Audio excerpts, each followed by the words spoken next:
لە سەروبەند هەڵکشانی گەورەی نرخی زێڕ مشتومڕێکی فراوان لەسەر زێڕی دەستکردی چینی دروست بووە. چوار هێندە لە زێڕی باوە ئاسایی ڕقترە، ئەویش بە زیادکردنی بڕێکی بچووک لە کانزای دەگمەن.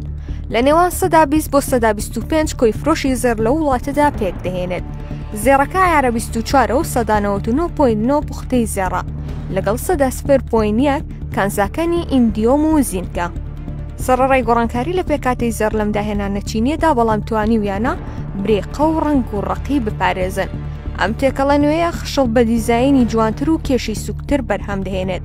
بۆ هۆیەشەوە بۆ جێگەی خواستی گەنجان. نرخیان بەرهەمە 10 بۆ 120 لە نرخی زێڕی یاسایی کەمترە. بۆ چوونی گشتی لەسەر زێڕی چینی جیاوازە.